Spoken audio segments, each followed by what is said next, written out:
So, hello, my name is Sabrina Auda. I am facilitating interviews on behalf of Many Cultures, One Community, or MCOC. I'm very excited to start our first interview. And without further ado, I will let our first interviewee introduce herself. So go ahead, take it away. Hi, my name is Adasha Turner. A lot of you may know me or not. I've been around the MAPS community for about 5 years now. I've done a lot of work with the Sunday school and with the MCRC COVID triage. I've also been a part of the leadership team. I'm a retired clinical neurophysiologist. So I've moved from Arizona.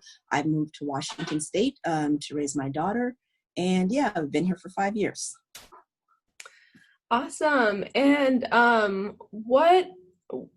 so we want to talk a little bit about what you're doing. And I know that you and I have discussed what led you into the work you're currently doing. So I guess the first question that's appropriate for your work is, what is the saddest moment of your life? The saddest and happiest moment of my life is when I got accepted, I would like to say during my work as a clinical neurophysiologist, one of the pivoting points of my career in Islam, where I was faced to really navigate the intersections of being an American, a Muslim, a Black, and a woman, within the community, is when my business was accepted to do the work at the Stanford Traumatic Brain Injury Institute in Palo Alto, California. The work I was doing was getting patients qualified for brain surgery that had undergone shell shock and frontal lobe personality disorders, and it was related to blunt trauma during the first Iraqi war. So it was very difficult for me as a Muslim, knowing that these soldiers were injured while combating our Muslims overseas. And it was hard because I didn't really have anybody to process that with. When I went to the communities, they were kind of like, referring to the Quran. And when I did refer to the Quran, what was reassuring to me is that it taught me to want for my brothers what I want for myself. If you were to let one die, it's as if you killed humanity. So I had to proceed as a Muslim woman to go ahead, and even though I'm navigating these intersections, to know that it's all on the roadmap to humanity, on humanity. So we as a collective, we need to care for our brothers and sisters, again, as if we want to care for ourselves. And as I look into being an educator out in the community, one thing I've noticed is that if we don't understand our history and know our history, or we have voids in our life because it's missing, broken teaches broken, hurt teaches hurt, hate teaches hate, but who's teaching our kids love? With the economy and the social system that we're in now, and we all understand that it's oppressive and there's systematic change that needs to happen, but we need to start identifying those systems. Those systems, we know, it keeps our parents in a workplace from 8 to 10 hours a day. And because of that, we place our children in school 8 to 10 hours a day. We know the schooling system is broke. We know that all what our children are being taught in education is not 100% accurate. And there's a lot of erasure that happens. So what I've done in attempts to homeschool my child is to instill the things that are important to me, that are important, that once this is all said and done and the smoke is cleared, that my daughter and our children have a way to rebuild a community, an inclusive community based off the skills that I've installed in her, which is, economics.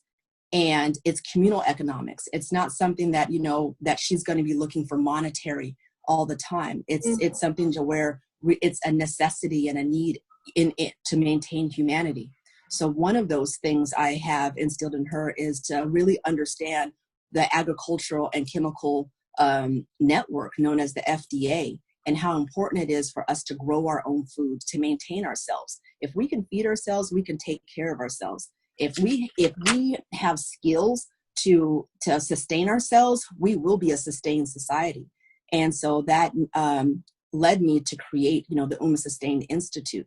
Mm-hmm. And I put emphasis on sustained because God, our creator, has already given us the roadmap and the pathways to sustain ourselves, because we have changed from an Afrocentric, and I say Afrocentric being that Africa is the creator of civilization. It's the creator of creation.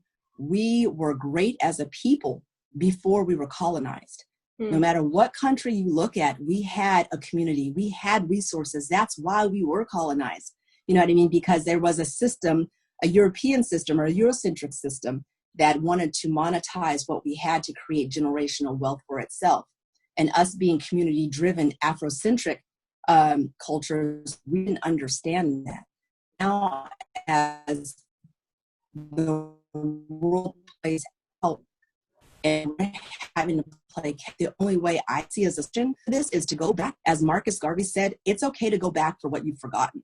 And so we've forgotten the ways that we used to take care of ourselves as a community. So Uma Sustain Institute offers that. Modest Family Solutions is a umbrella network of all of these resources that are available to our children coming up in fall. So as we are looking to homeschool our children or putting our children back into the system, these are things that I'm passionate about. I'm very passionate about to have my children and your children embark on this new sense of, renewed sense of community, I should say. That's it. Great. I'm sorry, I don't need to, you can edit that part out. I'm horrible. No, it's totally fine. I really enjoyed seeing how really it seems like you're so passionate about the work that you've been doing, and especially with the sustainable life that you want to pass on to others. I think that this is not really discussed enough, and so I'm really glad that you were able to bring that to this dialogue.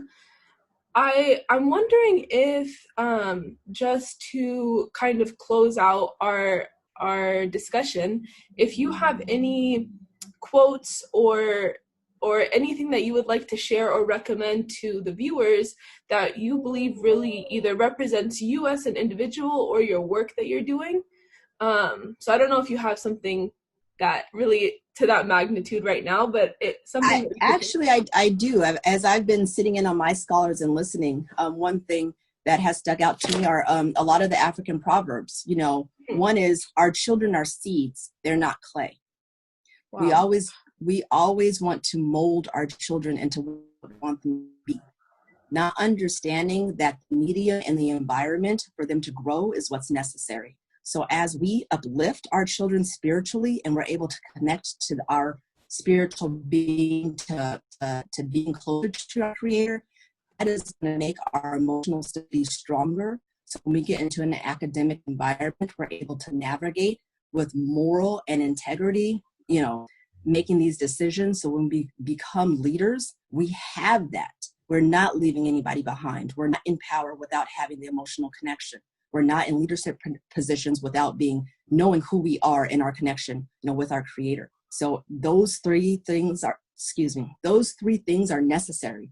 It's spirituality, emotional, and academics in order to grow. That's the medium that's going to be needed to grow our children. I've been listening to and kind of really delving into over the last couple of weeks. My favorite is, our children are seeds, they're not clay. We've always tried to mold our children into something that we want them to be, instead of providing spirituality, enrichment to uplift them so they can have emotional stability, to where when they go into academics or academia arena, they're able to navigate with integrity and moral sense and a moral compass into leadership. So as they are leaders, they're not disconnected from anything. They're really in tune to the community, and they can uplift others, and then they can explore and enrich through entrepreneurship to maintain and sustain economics and skill that's going to be necessary to have this sustainable community and environment. So we need to include our youth, and we need to give them the environment to grow, not mold them into something that we want them to be. Wow, that's really great. Thank you so much for sharing that. I think that's a really lovely conclusion to our dialogue.